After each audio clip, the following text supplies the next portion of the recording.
各位同事午安，咁就 Colleagues, good afternoon. The Bills Committee on Arbitration Amendment Bill 2015 is called to order.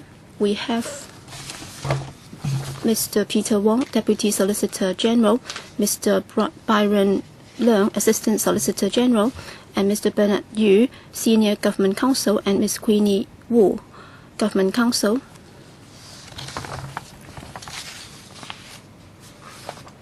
We have invited some deputations to come and tell us their views on the bill. Before we start, I'd like to ask the administration about the timetable for legislation on this bill. In response to the profession's request, we'd like to do it as soon as possible. Well, yes, we can invite the deputations to join us.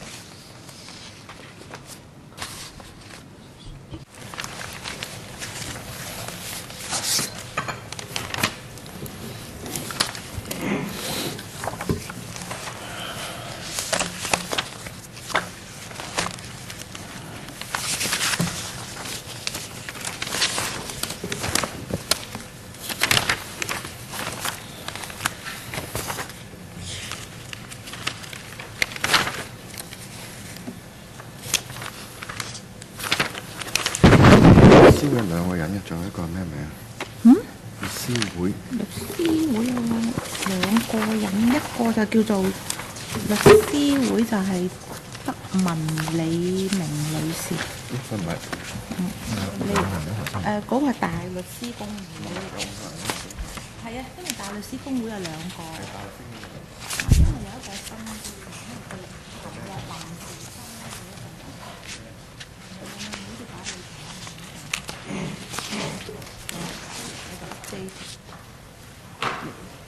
我收咗司會手書哦。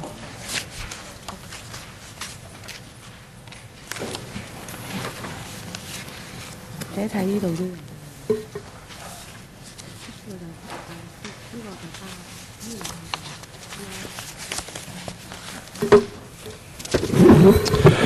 歡迎各位。Welcome to the deputations for attending the Bills Committee meeting on arbitration.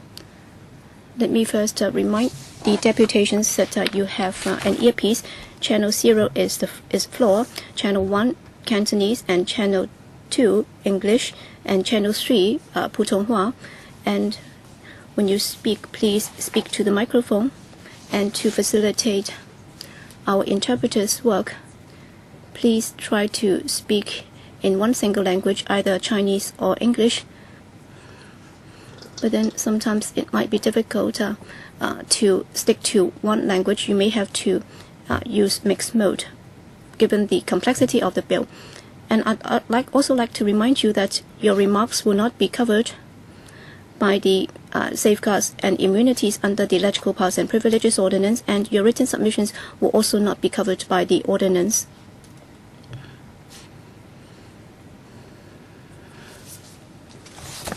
Can I first invite the Deputy Solicitor General from the DFJ, Mr. Peter Wong, to walk us through the bill. Mr. Wong? Thank you, Chairman. We have presented this Arbitration Amendment Bill 2015 in early February. We tabled the bill before this Council, and the purpose is to remove some legal uncertainties relating to Part 11 of the ordinance in order to remove these uncertainties. Well, to go through it briefly, in 2011, after the ordinance came into effect, for domestic arbitration and international arbitration, we have merged the regimes into one, but then there is still this opt-in mechanism for the parties to arbitration, and one of the provisions is that there would be one arbitrator to handle any arbitration where there is this domestic arbitration, and there is also an automatic application mechanism, so that if it's a domestic arbitration, and within 6 years of the coming into effect of the arbitration ordinance, the provisions would automatically apply. But then after some time of experience, according to the profession, there are some uncertainties under the ordinance. In particular, if there is a provision specifying whether there would be 1 or 3 arbitrators, then that would give rise to a question as to whether or not other provisions under Schedule 2 would also apply. And that precisely is the relationship between Section 100 and Schedule 2. That's why through this proposed amendment, with regard to the number of arbitrators under Schedule 2, subsection 1 and 2, including the appeal mechanisms and so on, we try to delink that so that whether there is any specification as to the number of arbitrators under the arbitration agreement, that would not affect the provisions from Section 1 to 7 in Schedule 2's application. So that's the thrust of the amendment. We are also taking the opportunity to update the list of parties to the New York Convention, and the additional parties have been listed out in the bill. So I'll give time to the deputations who are here with us. And as we only have 4 deputations here, so the time given to individual deputations can be increased to 10 minutes, but I don't know if you might need that much time. First, from the Hong Kong Bar Association, Mr. Su Kwok Leung. Over to you, Mr. Su. Thank you, Chairman. Concerning the amendment bill, the Bar Association has been submitting our comments, and we support this amendment because we believe that that would clarify the application of Schedule 2 in domestic arbitrations. And the Bar Association has also proposed some textual amendments. And I can see that in the bill, some of the recommendations have been taken on board. In other words, we are seeing an improved version of the bill, and therefore the Bar Association is prepared to support this bill. Thank you. Next, we have 2 representatives from the Law Society. First, Ms. Man Li Ming, and the other one is Mr. Wen Hu Tik. So 10 minutes for both of you. Who would like to speak? I think only I will be speaking. All right, thank you. Basically, we share the views of the Bar Association. With regard to the previous version, we proposed some amendments, and the Law Society also supports the proposed amendments, and there is nothing else that we'd like to add. Thank you. Third,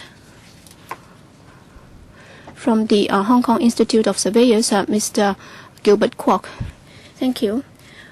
We have a professional group dealing with arbitration-related issues, and after discussion by the group, the HKIS does not object to the proposed amendments. Thank you. Thank you. Finally, Mr. Daniel Lam from the Hong Kong International Arbitration Center. Well, our center as an international arbitration body, and in terms of international arbitration, we have already played a very significant role, and we believe that the amendment is very appropriate, and that would also help us in dealing with international and both domestic arbitration cases, and therefore we are in absolute support of it. Thank you. As we are now short of 1 member, so we will have to suspend the meeting until we are able to form a quorum. My apologies.